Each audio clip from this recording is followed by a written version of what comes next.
Hey everybody, Dave here, Hidden Freedom Investing. In this video, I want to discuss Realty Income's dividend and is it safe or is a cut or suspension imminent? With the current economic crisis at hand, many companies are facing dividend cuts, dividend suspensions, or worst case, even bankruptcies. Let's go ahead and get started. The information expressed in this video is my opinion and my opinion only. This information is for entertainment purposes only, so please do your own research.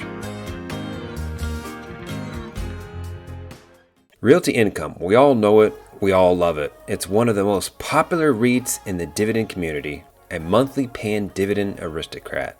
Is it popular because Realty Income pays monthly dividends?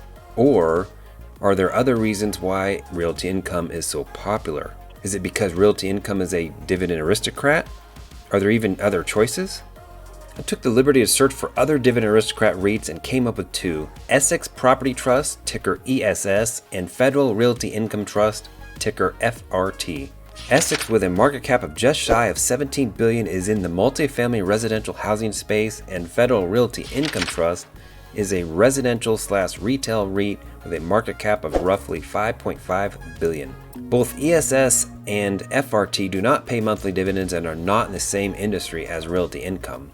Another quick search comes up with Simon Property Group, ticker SPG, the biggest U.S. mall owner. SPG is another popular REIT in a similar industry, which is more closely aligned to Realty Income. Simon Property Group has a market cap of $17 billion and a dividend yield of 14.69%.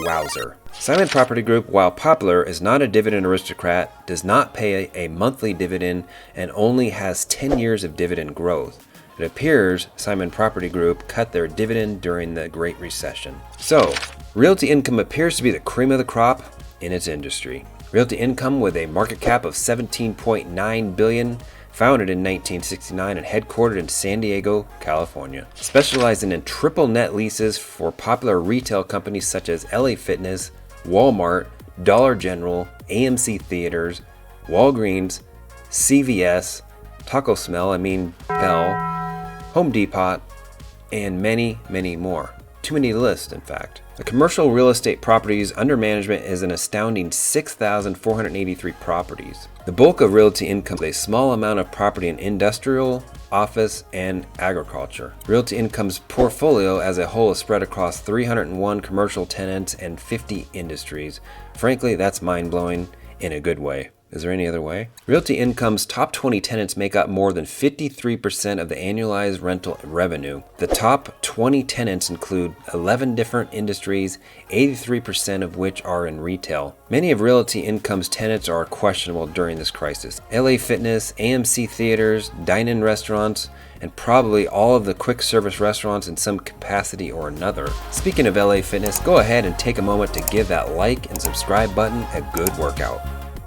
The geographical overview has tenants in 49 states minus North Dakota, WTF, Puerto Rico, and the United Kingdom. The UK is where the country's second largest grocery chain, Sainsbury, is located. Top 6 states include Texas, California, Illinois, Florida, Ohio, and New York. Some great states to be in when the nation is not shut down. New York, California, and Florida have been hit pretty hard, harder than most.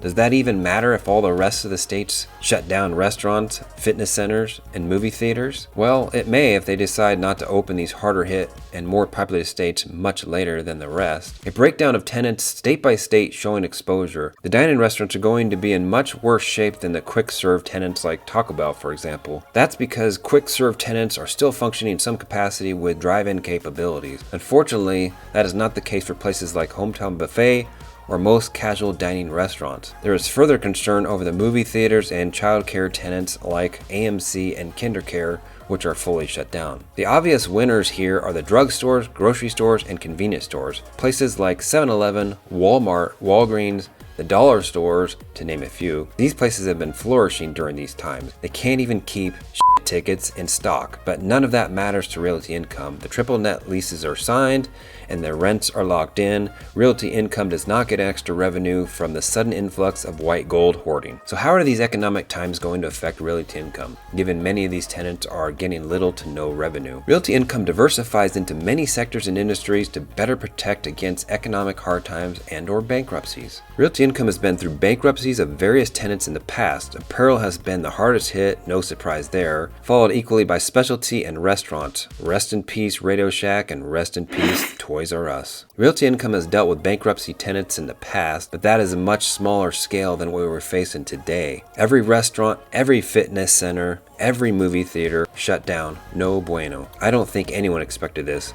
Not even Realty Income. How does this current crisis compare to 2008, the Great Recession, and even past recessions? Let's go back a little bit in time. Although Realty Income, founded in 1969, didn't IPO until 1994, just after the early 90s recession. We know that Realty Income just became a dividend aristocrat in January of 2020 with their amazing dividend track record.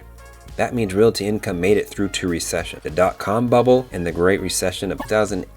There was a small drop in occupancy in 2000 to 2002, and also a small drop throughout 2007 and 2012. At the same time, the total number of properties has been steadily going up over the last 25 years. Over those 25 years, the worst years were from 2010 to 2011 at 96.6 occupancy, which was right around the peak of the foreclosure influx caused by the Great Recession. I lived through both 2001 and 2008 recessions as an adult, and the 2008 financial crisis is still fresh in my mind. The Great Recession of 2008 is by far the most comparable recession, in my humble opinion, to what is currently unfolding right in front of our very own eyes. Both 2001 and 2008 had an effect on Realty Income's occupancy, 2008 being more severe than 2001. Although the dot-com recession was relatively short and caused sporadic housing issues in various parts of the nation, mainly in the Bay Area, 2008 was a much different beast. This Great Recession caused a nationwide housing crisis with record foreclosures, record unemployment, and untold number of bankruptcies. Using Realty Income's historical financial information chart and the FO payout ratio, which is annual dividend divided by FO, or AFFO, for the 2001 recession, the dot-com bubble, all years remained below 90% payout. During the 2008 recession, there were several years above 90% payout. In 2009, the FO payout ratio was 92%.